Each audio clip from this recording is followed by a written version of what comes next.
Assalamualaikum warahmatullahi wabarakatuh, and hi everyone. So today we are going to learn about food and nutrition labeling.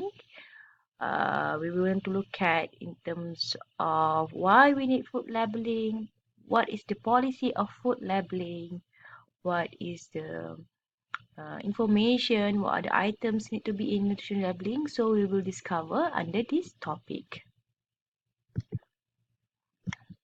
Okay, why food labeling? Why we need food labeling? Okay, we as a consumer, if we want to go to the shop and we want to buy something, okay, just imagine if the shop they has only a can or only a box without any labeling. So how we are going to know that there is, for example, this is a tin of sardine, or this is just a tin of baked beans and etc. And what is in terms of the nutrition value, the weight, the expiry date, and etc. So that's why it is very important for the food to have labeling in order to protect consumers in terms of getting a true information about the food or about the things that we want to buy. Okay, under FAO, WHO, they have come out what we call as a handbook on food labeling, and this handbook is very informative. They have all kinds of information in terms of the procedure, in terms of food labeling, how people can claim that products have a nutrition value, whether there is a content of allergens inside the food, and this purpose of this handbook is for the consumers in order to protect consumers and also in order to give an information to consumers how to choose the right food, how to read the food labeling before they purchase the food. So why food labeling? This labeling is actually to indicate somehow when you buy a product, okay, this product we want to indicate this is the identity of the product. Okay. This is the purity and how much they have inside inside for example a can of food, the quantity, and also we need to have also the expiry date in terms of we want to know the freshness of the product. So in terms of there is a law for the labeling for food and drink, where this law is very important. As I mentioned earlier, is to prevent the alteration and misbranding of foods. We don't want to people out there to mislead the information. They don't get the true information. There's a lot of controversies right now about the misleading of information that they put in terms of in the food labeling, and this is actually the fundamental of the principle of labeling policy. Why we need this kind of policy. And the labeling laws also is very important for us to know, because these laws is to protect the owners of food sellers from unfair competition by sellers who mislead the consumers. If we want to produce a product, okay, but then there is another company that come out with unfair information. It's not honest to put the information. For example, oh, you buy this, you can heal from any kind of diseases. So this kind of claim actually will make a unfair competition for another food sellers. And also, these labeling laws for and drinks is to gain a competitive advantage in the market.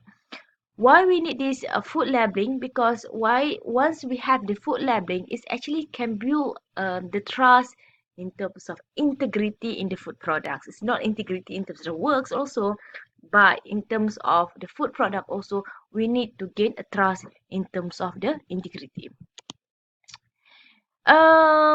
Again, somehow people, okay, they have this kind of allergic, or they need to, especially not for not the healthy people, they need to know the content of the food. So this food labeling is actually to inform the consumers about the content. They may need to avoid. For example, they cannot eat peanuts. Then the food labeling is very important. And this food labeling also is to illustrate the proper use of the product, For example, how many dose that they can take from this product, because from this information is actually it can protect the health of the consumer.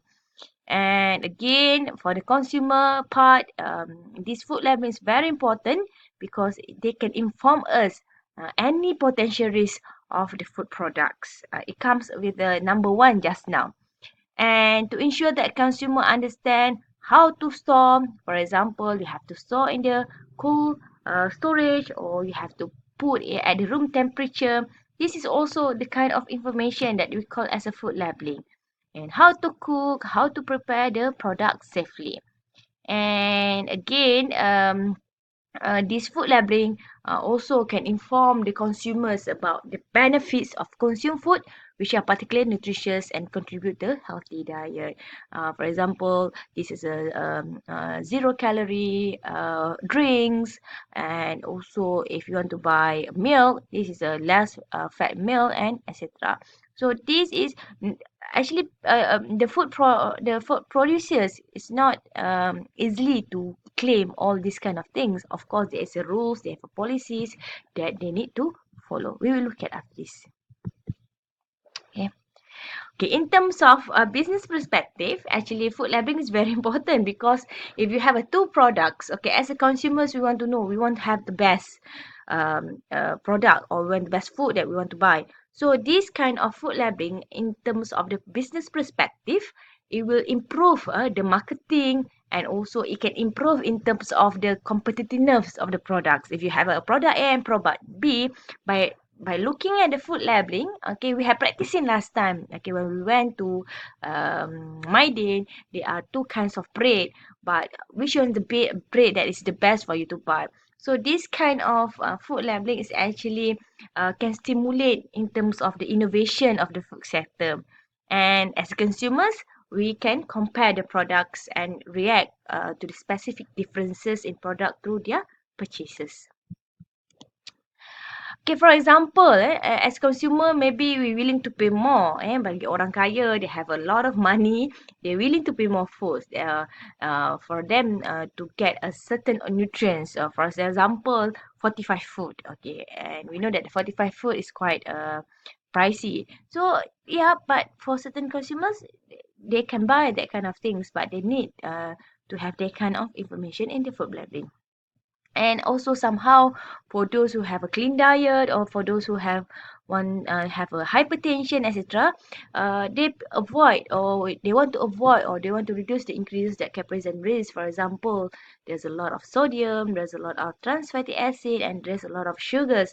Though, so this is very important for the consumers to look at this kind of information in the food labeling. And some consumers may prefer or need to know the specific conditions, okay, under the food products were produced. For example, for those who have allergic, and this kind of information is very important. For example, production facility has traces of nuts, or maybe they want to decide to avoid specific ingredients for those who have certain diseases. For example, they cannot take wheat. Then this is the choice of the consumer to do the comparison of the products. Okay, what is food label? What is your food label? Okay, this is the food label that come out with the Codex General Standard. We know that Codex and the Codex Alimentarius. Okay, commission, they have the commission, they have the executive, and then they have what subsidiary bodies.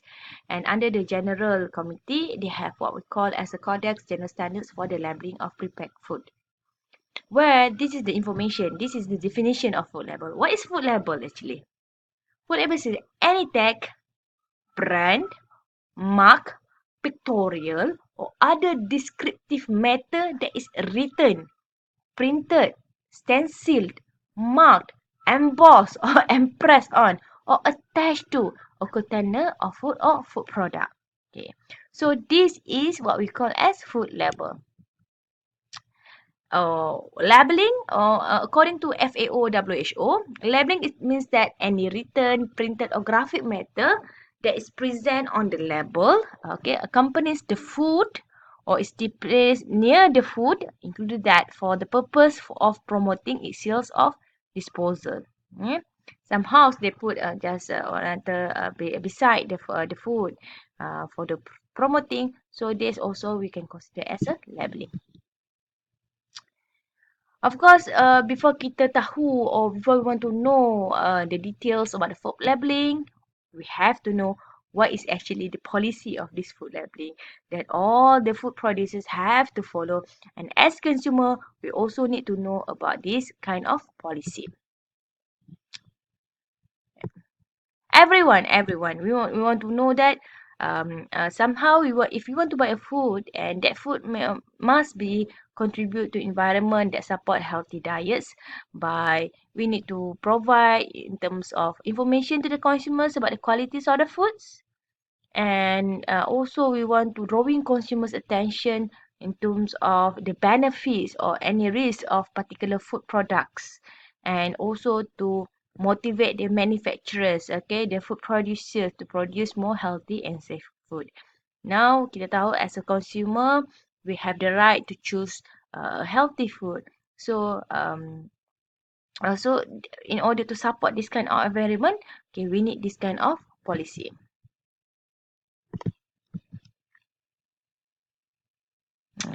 Okay.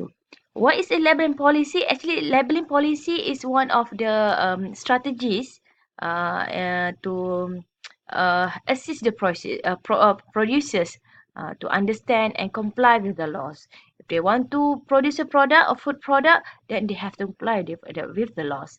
And this will define the various agencies and organization that will be responsible for the implementing of the policy. And as we learned before this, that the one that provide the necessary resources for carrying out the policy is the Codex, Codex Alimentarius International Food Standards. So this is the one that hold what we call that come up with the food labeling policy. So another thing is what is a food labeling policy? Because we need this policy in order to protect our food product also in terms of what we want to export or if we want to do the food import. So in terms of the food export, for example, if we want to export our things, our food, we need to make sure that we meet the standard of the international market. So as a codex, Codex Alimentarius, they will control about this kind of food labeling policy and ensure that the products is meet the standards of the international market. And we know that Codex is the food standards for the international at the international level. So for exports, it's very important we need to consider the requirements of the importing country because then producer will need to comply with these requirements. If we want to export our food at the UK, in the UK or any part of the world, we have to make sure we comply with the international standard. And of course, if we want to import also the food products, there may be certain provision on food labeling to be requested of the procedure of imported foods. Okay. We in Malaysia, for example, we have a lot of imported food from China. So we have to make sure that whether the food product, especially as a Muslim country, we need to know that the content of the product is halal, and halal also is actually part of the food labeling that any countries if they want to export their foods, and we as a Malaysian in a Malaysia country we want to import, we have to make sure that the content of the food comply or meeting the standards of the international market and also meeting the standards of the country.